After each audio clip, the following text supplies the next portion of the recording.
Hello friends, welcome to the class. Today we are going to study about the tenses. So as we all know, we have three types of tenses: past tense, present tense and future tense. Let's know the meaning of the tenses. So what is tense? The word tense means stretched. In regard to a verb, it indicates the degree to which a verb can be stretched in terms of time of its action, continuity of its action, completeness of its action.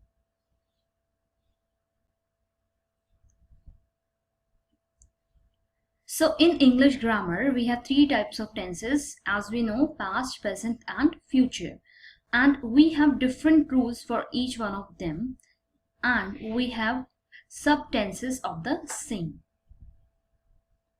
As you can see in the picture, it shows the past, the present and the future. Let's see the definition of all the three types of tenses. Past tense. Past tense shows the action which took place in the time gone by. Present. Present shows the action takes place in the current time. For example, which is going on right now, so that is known as present tense. Future. Future shows the action that will take place in the time to come. Now let's read separately the meaning of the present tense.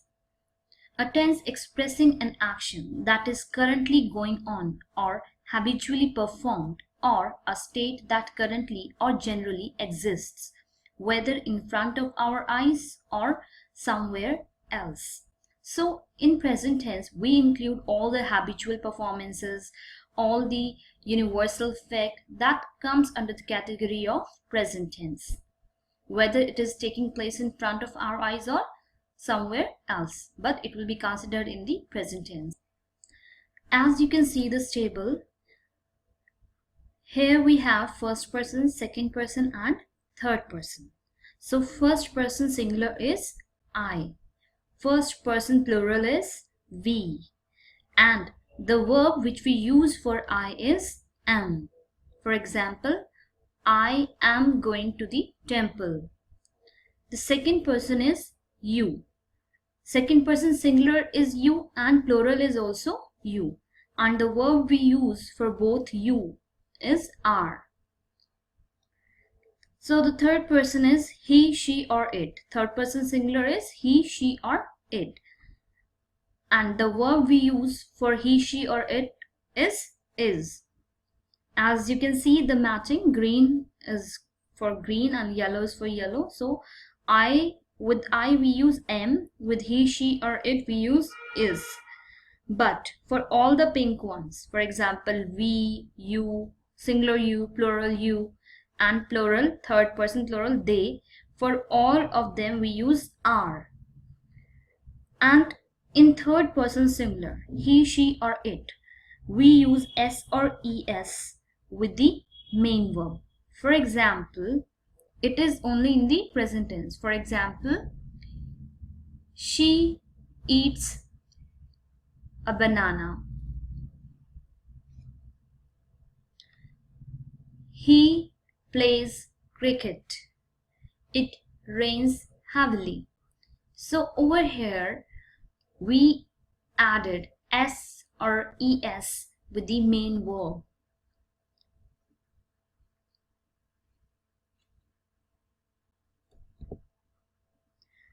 Let's study about the past tense. A tense expressing an action or situation in past time. In languages which have a past tense, it thus provides a grammatical means of indicating that the event being referred to took place in the past. For example, he knew me. वह मुझे जानता था. It was raining. बारिश हो रही थी. Let's move on to the next slide. Future tense. In grammar, a future tense is a verb form that generally marks the event described by the verb as not having happened yet but expected to happen in the future. For example, I will go to Delhi. I will be eating lunch tomorrow at the same time. So over here we are talking about the future action or the things which have not yet happened. So we have 4 aspects of each tense. Means each tense have 4 subtenses. For example, indefinite or simple tense, progressive or continuous tense, perfect tense, and perfect continuous tense.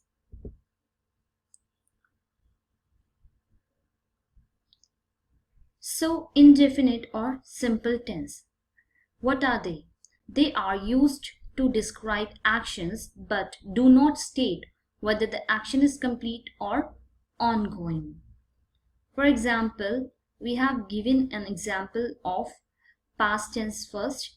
For example, I went. This is the example of simple past tense. I went. Here we have subject I and second form of the verb go, went, gone. So second form of the verb went. Next is the example of present tense, simple present tense. I go. Here we have subject I and go is first form of the verb. Then we have the example of simple future tense. I will go. I is the subject, will is the helping verb, and go is the first form of the verb. Now let's talk about the progressive or continuous tense. The progressive form is used to show an ongoing action in progress. Means something which is going on right now. So first we have an example of present continuous tense. I am studying. Here we have the subject I, and with I we use am, then first form of the verb plus ing. I am studying. Then we have an example of past continuous tense. I was studying. Everything is same as it was in the present continuous tense, but only the helping verb has changed. In present tense it was am, and in past tense it is was. Now we have an example of future continuous tense. I will be studying. So here we have the subject I and the helping verb will be, then first form of the verb plus ing. Now we have the perfect tense. The perfect form is used to indicate a completed or perfected action or condition. As the name suggests, perfect tense, something which is perfected. So here we have the example of present perfect tense. I have done. I is the subject and we use has or have according to the subject, and then third form of the verb done. Then we have an example of past perfect tense. I had done. So here we have subject I and the helping verb had and third form of the verb done. In both present and past, the same structure is used except the helping verb. In present it was have and in past it is had. Then we have future perfect tense. I shall have done. So subject is I and the helping verbs are shall, have, and then we have third form of the verb done. Now we have perfect continuous tense. It shows the action that are started in the past and is continuing at the present time. So for example, I have been working as an English faculty for 6 years. Over here, the work has been started in the past, but it is still going on. This is the example of present perfect continuous tense. Now we have an example of past perfect continuous tense.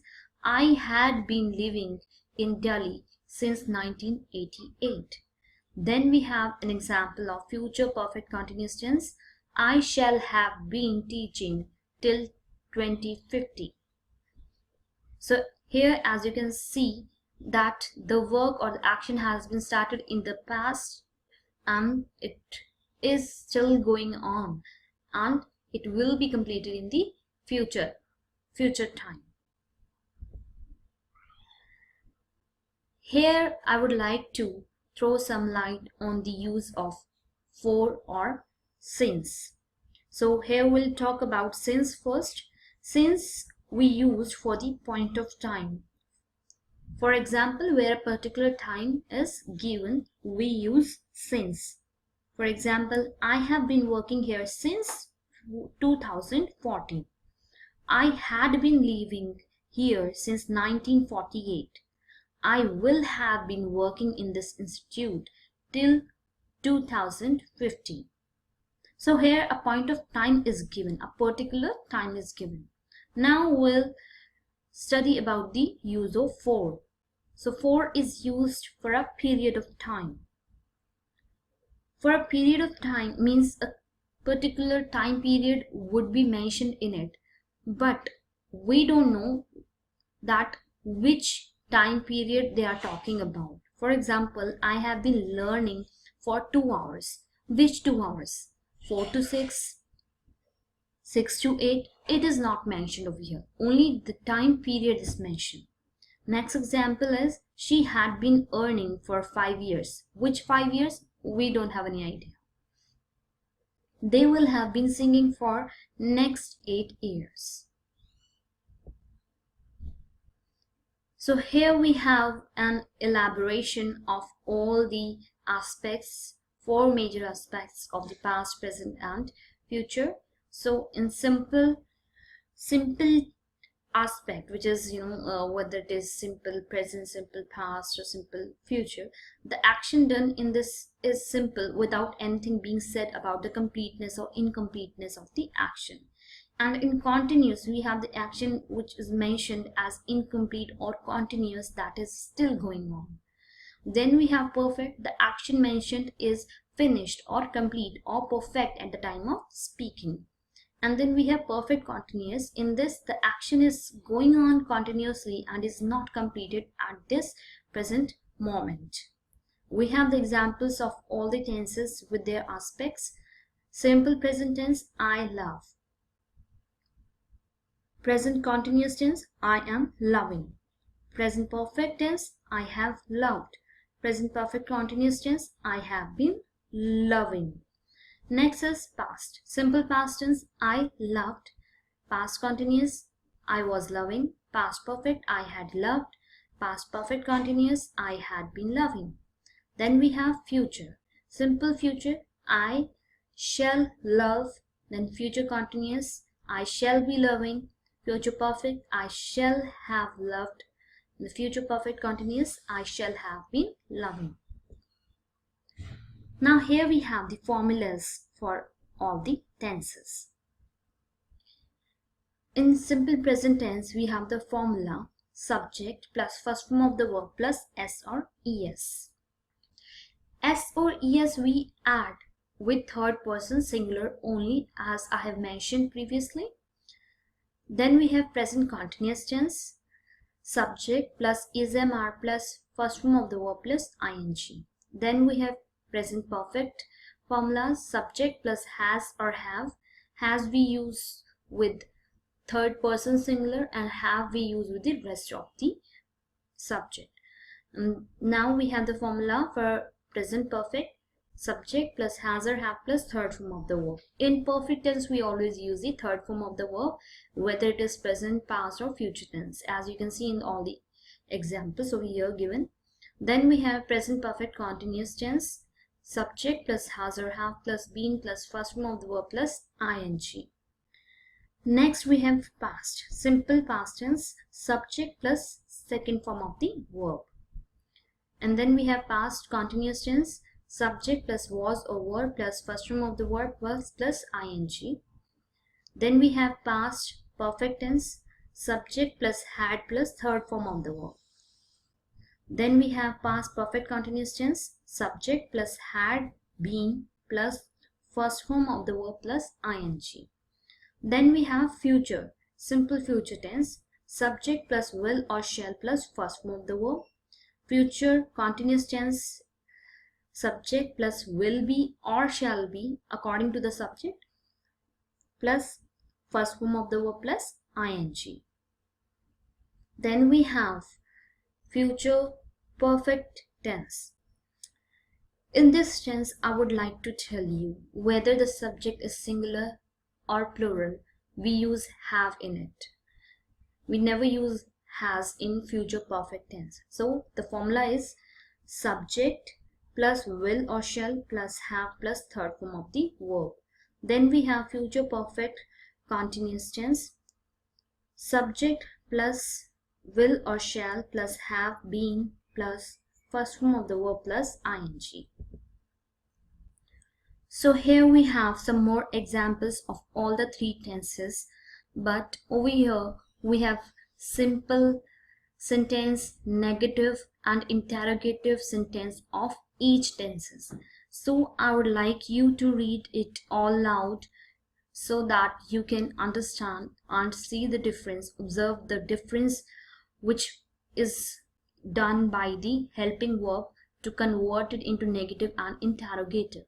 As you can see in all the examples, we use not after the helping verb in negative sentences, and we use helping verb in the beginning for the interrogative sentences. So I would like you to read all these sentences at once by yourself so that you can learn it and understand it properly.